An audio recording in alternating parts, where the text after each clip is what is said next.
Sa iba pang balita, pinagdedeklarang unconstitutional sa Korte Suprema ni na Congressman Edgar Erice at Laila de Lima ang natirang halos 151 billion pesos na unprogrammed appropriations sa 2026 national budget. Humihingi rin sila ng temporary restraining order para agad mapigilan ang paggamit nito. May mga items bang dinito si Pangulong Bongbong Marcos sa unprogrammed appropriations ng 2026 national budget? Meron pa rin itong natira na halos 151 billion pesos ang unprogrammed appropriations, ang mga proyekto at pagkakagastusang inilagay sa General Appropriations Act pero mapopondohan lamang kung magkakaroon ng dagdag o sobrang kita ang gobyerno.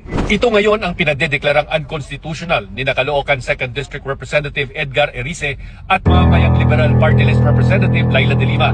Humihingi din sila ng temporary restraining order para agad mapigilan ang paggamit nito. Sa kanilang inihaing petition for certiorari and prohibition sa Korte Suprema, kinatwiran nilang sa ilalim ng saligang batas, bawal ang paglaan ng anumang pondo sa GAA na hindi tukoy kung saan gagamitin. At anumang inilaan na pondo sa GAA ay hindi rin pwedeng gamitin sa ibang bagay. Sabi ko nga, bakit pa sinamahan ng on-program funds? Kung hindi sinamahan, syempre policy issues na yung national budget, okay lang sana yun. Talagang rule of the majority. Pero ito, ang question dito, constitutionality. So hindi ito rule of majority, kundi yung kung naaayon ba yung unprogrammed funds sa ating saligang batas. Sa isang statement, sinabi ng Department of Budget Management na dati nang itinuring ng Korte Suprema na naaayon sa saligang batas ang unprogrammed appropriations. Sa kaso daw ng Belica versus Executive Secretary noong 2019, sinabi ng Korte Suprema na hindi illegal ang unprogrammed appropriations dahil malinaw sa annex kung saan gagamitin ang pondo at magkano ang nakalaan.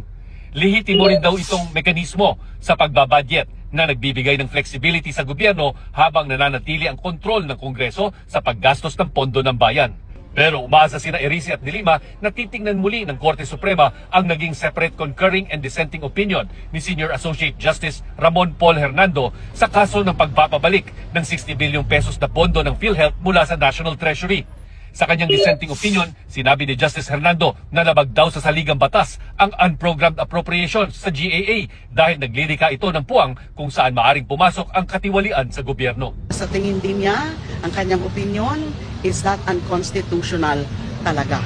Kaya kami dumudulog ngayon para mag-guide na ang Kongreso. Kasi ina-expect namin na hanggat walang magiging malinaw na ruling ang Supreme Court tungkol sa constitutionality ng unprogrammed appropriations. Pero giit ng mayorya sa House of Representatives, hindi labag sa konstitusyon ang unprogrammed funds sa